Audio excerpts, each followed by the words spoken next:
the purpose of this talk is to help more babies feel great and to comfortably and effectively do all the things that a normal baby should be able to do. Another purpose of this talk is to bring a not uncommon problem into the minds of more Australian parents and to give them an idea of how that may relate to their baby or babies that they know, and strategies that they can use to manage those kind of problems. My name is Richard Mathers from Shoresight Health here in Adelaide. I'm a chiropractor. I've been in practice for over 21 years, and babies and children make up a large portion of my patient caseload every week. Okay, let's start. This is a really important concept to get your head around, and it's that not all babies are born with comfortable and full moving spines, shoulders and hips.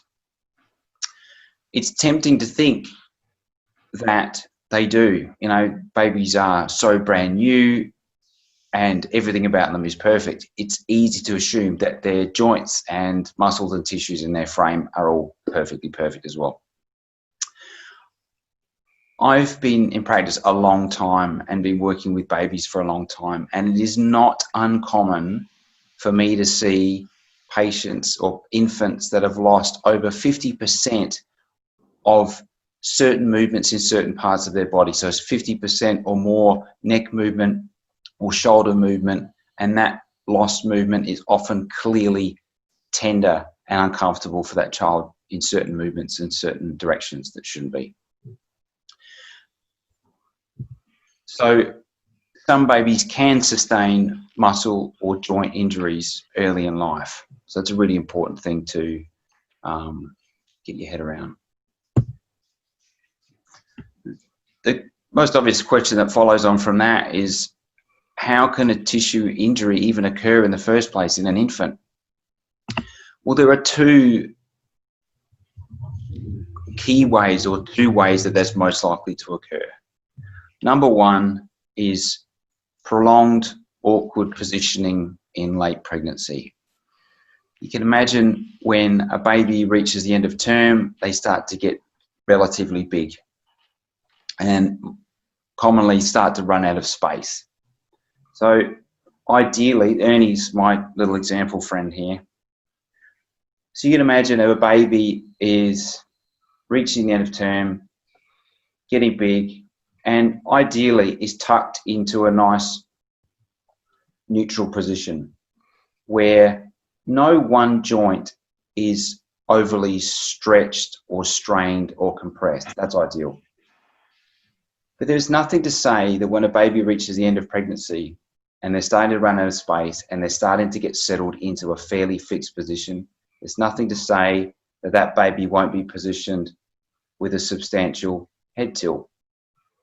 And they could be stuck there for days or for weeks without the luxury of being able to move away from that position.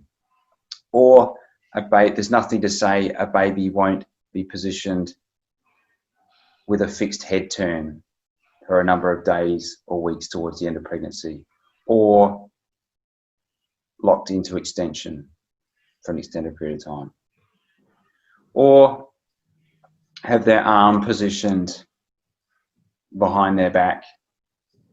I know if I was stuck in a broom closet upside down on my head with my arm stuck behind my back for a week, I wouldn't be too flash when I got outside of that cupboard.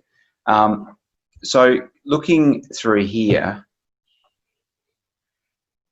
large baby or twins, that's more likely to occur. Makes sense. The bigger the baby, the less space, the more likely they're going to be cramped up. If a baby is breaches position bottom first. Breech position puts a lot of stress on the hips, and it's a known risk factor for developmental hip problems later in babies' lives. So it can also put stress on their spine. There's also, if a child is engaged down into the birth canal towards late pregnancy, there's nothing to say when they're in that position that their head is going to be positioned nice and neutral relative to the body, which is what I've covered before. They can be extended, turned, or tilted. Being stuck in that position can create compressional forces or stretching forces in certain tissues in the neck or the shoulder or the back. The key thing is it's the duration of time. It's not that it's the fact that while that child is growing and putting on weight, if they're stuck in a certain position, that's a likely reason for them to be born with stiffness and discomfort in joints. The other one is delivery forces, which also makes sense. If you imagine the baby inside mommy's tummy, ready to go, the amount of force required by contraction of the mother's uterus and abdomen to drive that baby down through the birth canal, it's a reasonable amount of force. And even in ideal circumstances, there can be a fair bit of compression loaded through the baby's body. Stress to the joint is more likely if you have drawn out labour times, which makes sense. The longer it goes for, the more chance of strain occurring. If there is physical assistance required to get the baby out, that also makes sense. So not only you have compression force trying to drive the baby through the birth canal, having someone physically trying to assist. There are lots of, so having additional pulling forces involved may also increase the likelihood of a stress or a strain occurring. Another one is complicated or drawn out cesareans. Cesareans are often straightforward, incision, baby out quickly and without problems. Some cesareans are more complicated. They take more time. There's more pushing and pulling. So that can be a factor too. One thing that's worth mentioning of these two scenarios, the positioning in late pregnancy and delivery forces, some of the worst spines, the stiffest spines and the stiffest and most uncomfortable shoulders that I've seen have come from normal, straightforward vaginal deliveries, which the key thing I want you to take from that is that you don't have to have a horrific delivery story for there to have been stress on an infant spine or shoulder or hip, for example. So that's a key message there. Hope that makes sense. Moving on. Just want to describe the injury process, what's actually occurring. So imagine, say for example, big baby towards the end of term is positioned with a fixed head tilt where the joints are stressed right to the end of their limit, and that's where they're stuck, and that baby stay there for days or weeks. I don't know if you can see this, but the human spine is made up of discs between the bones, and also between each bone you have ligaments that span down the front, the sides, and also at the back. So they're the elastic component that keeps the vertebrae in check and controls their movement.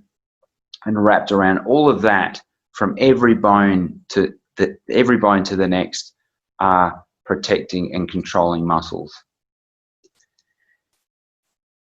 If a baby's spine in late pregnancy is jammed over to one side and stuck there, it can create excessive compression force on soft tissues on this side, or excessive stretching force on this side, or even, you can see this, rotational forces through tissues. So looking at this slide now, so imagine you've got an injury occurred. So I want you to visualize this spine. The parts that get injured it's not so much the bone, it is the soft connective tissues between. So the disc, the ligaments that connect the bones together, and the muscles that surround all of that.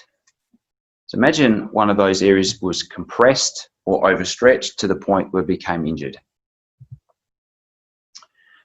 It should make sense. Imagine if you've injured your finger or sprained your ankle or hurt your neck, what happens? it's natural that joint becomes sensitive and guarded. Makes sense. Body's trying to protect itself.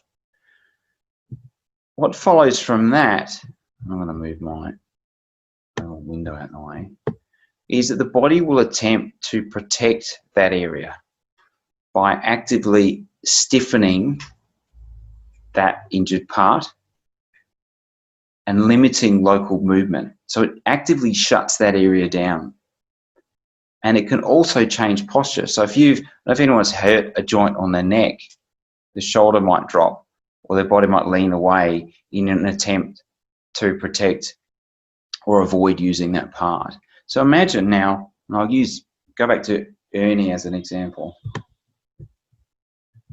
So imagine Ernie has sustained an injury to the soft tissues in his neck, and it's comfortable this way and uncomfortable this way. It could change his posture, and it could make this movement comfortable, but that movement may be sore. Hopefully that kind of makes sense. Maybe some of you have experienced scenarios with neck pain. Moving on to the next slide.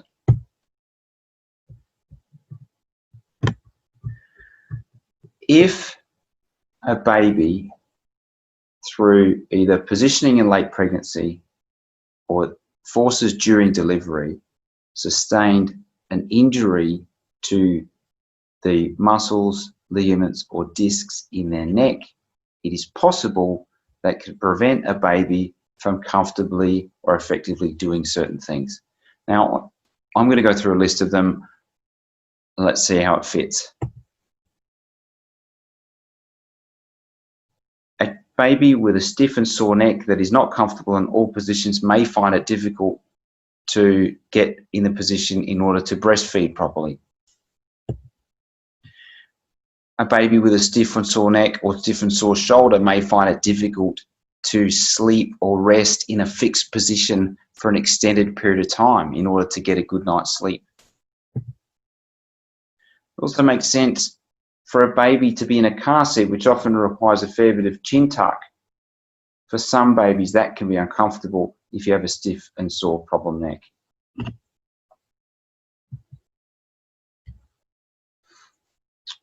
If a child has good flexion but limited or uncomfortable extension, then being on their front and having the freedom and the comfort to extend their neck whilst lying on their front can be harder. It can be more uncomfortable and harder for that neck to physically come up. Even if it's not inflamed and painful, it can be physically restricted. That can make it harder for a child to lift their head during tummy time. This is another one that I see a lot of in practice. An ideal happy neck in a baby, I'm going to turn around this way, should be free enough to turn and sleep head left and head right, and ideally have a mixture of those. Sometimes face up, sometimes turn left, and sometimes turn right. And it should be comfortable in all of those positions. A child with a stiff or sore neck and or shoulder may find it difficult to sleep to both sides. They might have a favorite side that they like, but if they were to roll to the other side, doesn't feel so great. They might stay there for a minute, 5 minutes, 10 minutes, half an hour, then they may wriggle back to the other side. Babies that tend to prefer one side are more likely or greater risk of developing a flat spot on a part of the head because they're stuck on that spot all the time. Another element, I've spoken a lot about necks and shoulders, but it can also occur in the lower back and spine. If the lower spine or hips, if musculoskeletal tissues have become injured or sore or stiff, it can make it harder for them to bear weight when they go to crawl through their shoulders or bear weight when they're walking.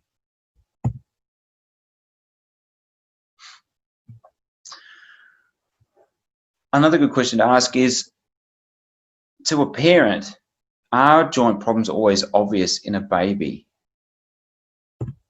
And the answer is no, they're not. Sometimes they're super obvious, but I would say a large portion of even moderately significant joint problems are not always obvious. I'm going to go through a couple of reasons. One of the reasons, the human body is highly adaptable and exceptionally good at masking or avoiding pain.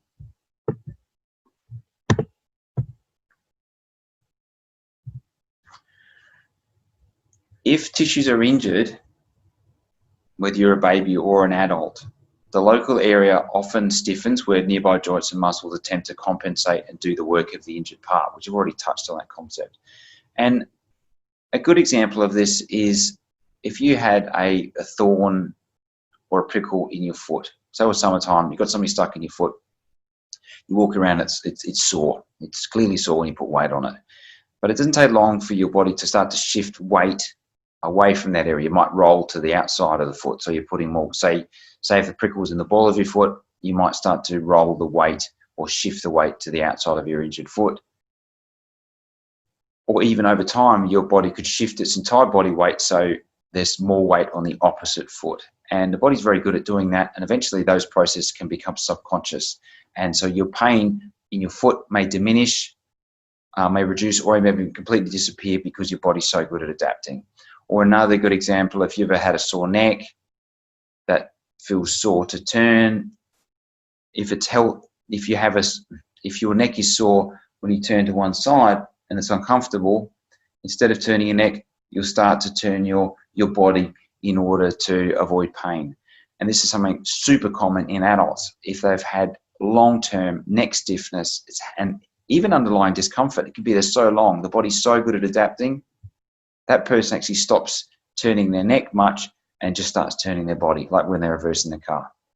It's been there for so long, it's developed so gradually over time, they don't even know that they have that limitation until it's pointed out.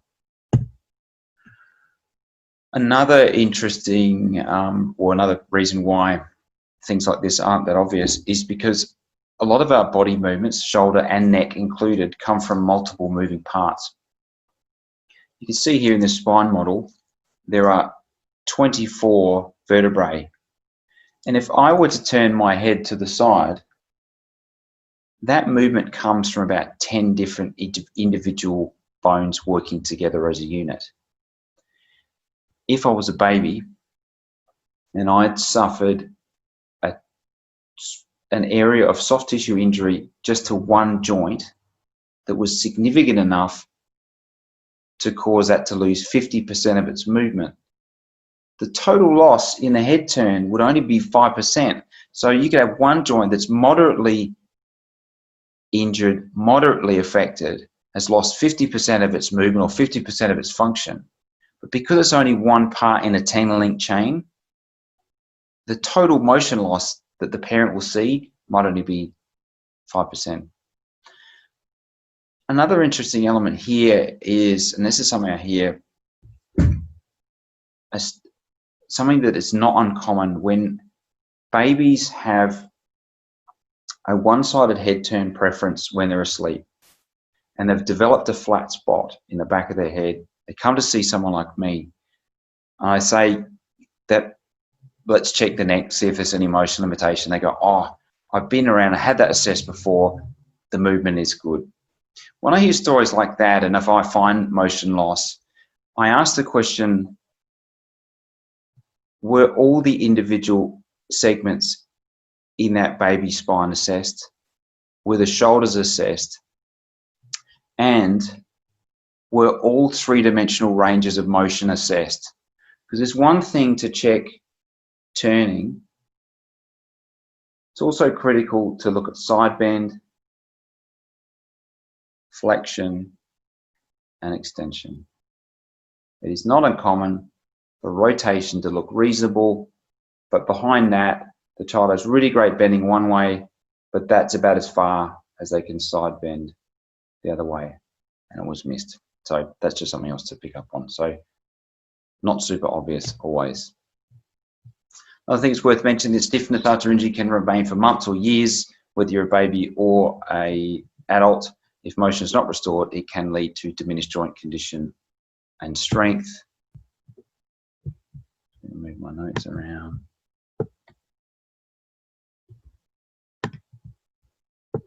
Last little part of this page, part of a chiropractor's job is to carefully inspect individual joint motion and tissues and work to restore comfortable, confident, and well-distributed motion where it's been lost.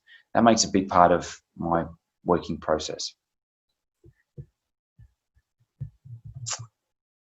Okay. Right. What can parents look for to get an idea? This is probably one of the most helpful parts, I think, from a parent's point of view. How can you tell whether my baby has a great spine, hips and shoulders, or does my baby exhibit some signs that might suggest there's some problems going on that might make it worth getting that spine body assessed? This is a really good one. And it's great because any parent can look out for it. In fact, I would like to think that every parent should know this and should be looking for it in the first 4 weeks of a baby's life. It's easy to spot. What you need to do is start looking at your baby when they're asleep on the lounge room floor or in their bed at night.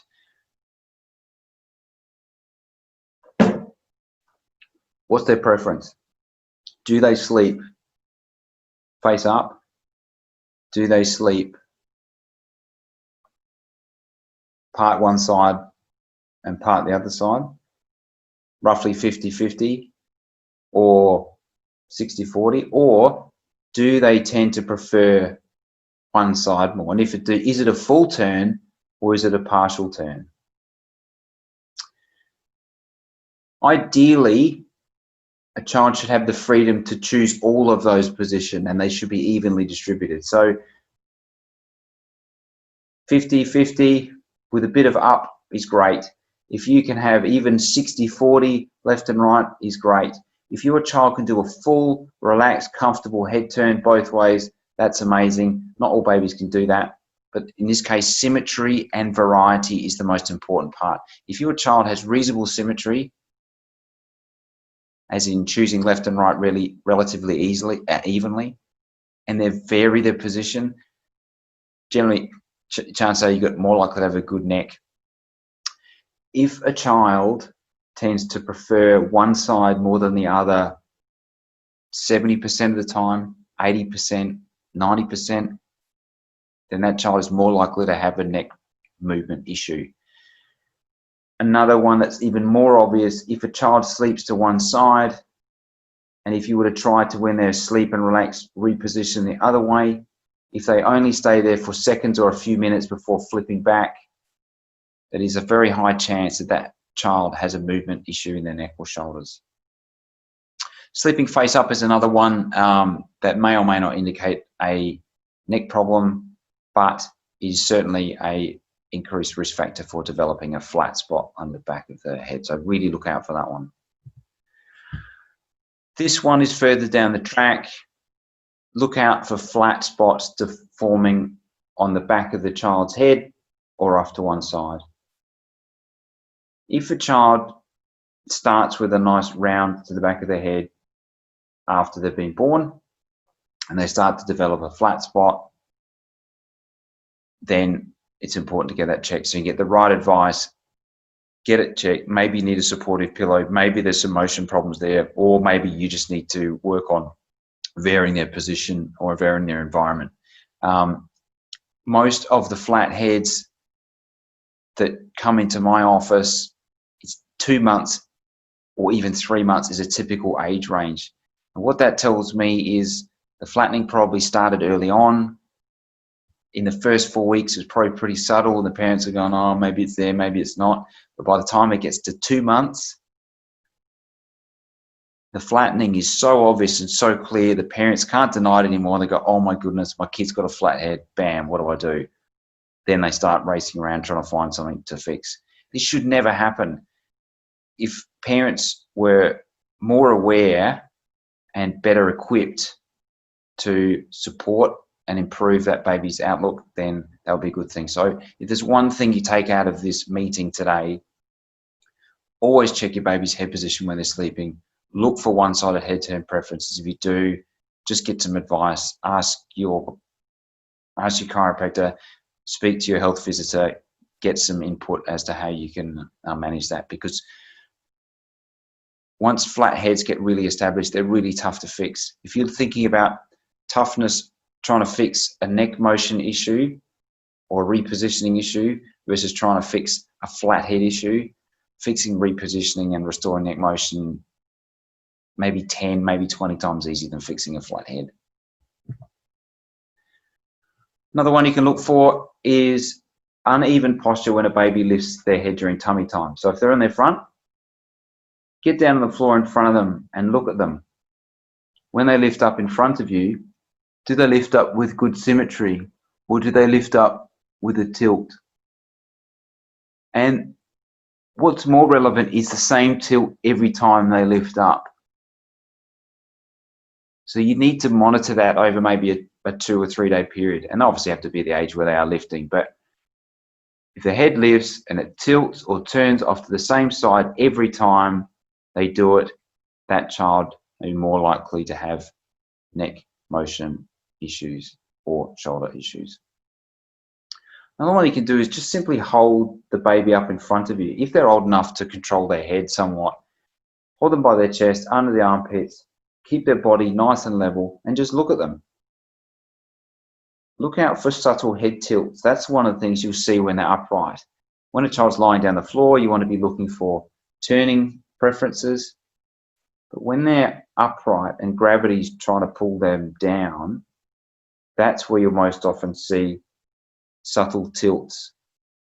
And if it's the same tilt, same side every time, then that child may be more likely to have stiffness in their neck. Doesn't mean it's going to be there, but it's more likely to be there. Another good one that parents can look for is one-sided breastfeeding fussiness. So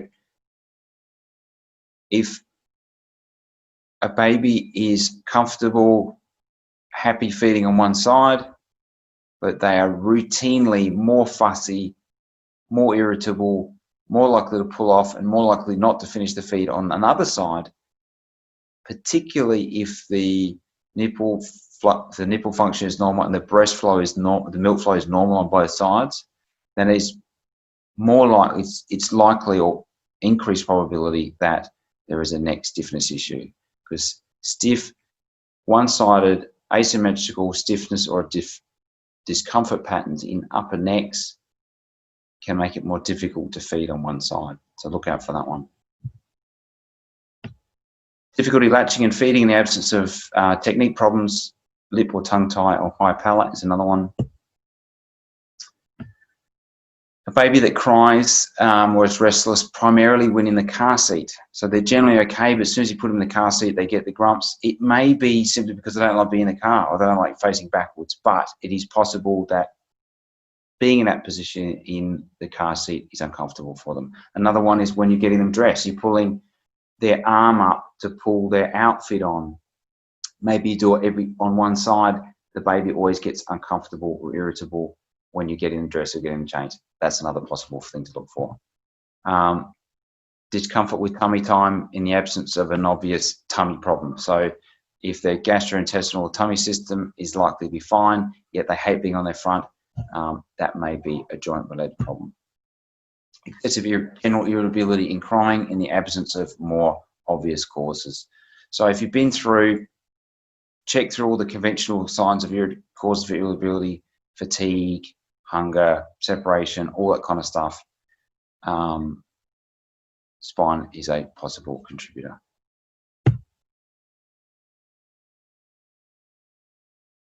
What should parents do if they observe some of the features described on the previous slide? We should at least suspect joint or muscle problems that may be contributing to some of those elements. And you should consider seeing a chiropractor or other musculoskeletal practitioner that has experience dealing with infants. And by getting an assessment, it means you get a better idea of whether there's a musculoskeletal cause behind it. A good practitioner can conduct a thorough history, a thorough examination, and they can give you a really good idea on a day whether your child has a super happy, healthy neck, great shoulders and great hips, or where there might be something in there that's clinically significant and is actually having a real impact on your baby's ability to do its normal things. If you go see a practitioner, you should have also no obligation to do anything. You can go to a practitioner. We certainly can in our office. We can just get assessed just to learn more. You're never obligated to have any care. You're never obligated to do anything you don't want to do. You can also come to get assessed just to get some good advice. I'm very happy for people to come and see me in my office, say, Richard, can you please check my baby? Can you please tell me what I can be doing at home to help my baby be as good as they can? I'm very happy with that. One of the things I said I would do in this talk was to talk about some basic things that regular parents can do to promote and encourage good balanced muscle and joint function in their baby. Small technical problem. Okay. In my office, I do spend a lot of time going through this stuff. Every case is different. I think I've written this down. Yeah, I spend a lot of time doing this in office, giving home care advice to the parents of the babies that I see, because it's a very important part of their care. And in every case, and their all needs are different. So it's hard for me to go through and give you complex bits of advice that you can use at home, but I will give you this one. I think this one's relevant and appropriate and is a really good one. And I give this to the majority of the people that, or the parents that come in. Most people have a favorite baby carry style. I know when my kids were little, I had mine, but you might want to hold them on your body facing over your shoulder, or they might like to be on your shoulder and facing that way, or they might want to be on this side facing you, or you might like to hold them facing out. I used to like to hold them in my arm. Most people will develop a favorite style, and partly it's because the baby likes it, and also partly because the parent likes it. If you're right-handed, you might tend to hold your child in the left so you can do stuff. But I would encourage you to, if you can, swap sides. So if you had a carry where you held the baby facing this way, 3 to 5 times a day, I'd encourage you to swap to the mirror opposite side. So the different side of your body and mirror opposite baby neck or arm or body position. You can maybe do that for a minute, maybe 10 minutes, up to the point where either you get uncomfortable or tired or the child gets fidgety. And if that's the case, just go back to your favorite style. But if you repeat that process, say 3 to 5 times a day, it will encourage greater diversity in posture with your baby when you're carrying them. It'll create greater diversity in physical muscular usage through their spine and through their shoulders, and it will reduce the chance of you creating a one-sided physical load on their pelvis or on their body when you're carrying, because carrying makes up a fairly big portion of your day. If you think about it, you've got breastfeeding or feeding, you've got sleeping, and carrying is a big chunk. And if you're always carrying this baby in the same position, the same part of their pelvis, in the same way every time, then there is a chance you could create a repetitive strain on their body. A bit like being stuck on the sofa, sitting in a funny position all the time, or being stuck at a computer and not having any variety. So regularly swap sides 3 to 5 times a day, only up to the point where once your child gets uncomfortable, change back, or if you get tired, change back. The more you practice it, generally, the easier it gets. It's also really good for your body as a parent. Carrying is repetitive. It has its own downsides. The more variety you get, it's better for your shoulder and your body too. The other thing you can do is change the style. So if your baby's always upright, you could consider holding them on their side. As long as their head's supported, that way when they want to look at something, sometimes they can actually use the muscles that control their neck in a sideways direction, which is something as human beings we don't tend to get a lot of practice with, but it's a really good activity for a baby to do. You can do, if you do that, you can swap sides. You can also sometimes carry the child, over your arm, face down. It's a bit like getting extra tummy time practice, or face up. Varying position and posture when you carry them is another way of exposing your children to different comfortable forces to promote and accelerate their postural awareness and postural strength and stability. So that's a good one. The key thing is with that, be sure to support the head if they don't have great head control, and stop if there's any sign of discomfort.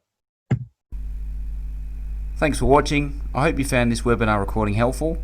If you're looking for more information, visit our website surestarthealth.com.au. Bye for now.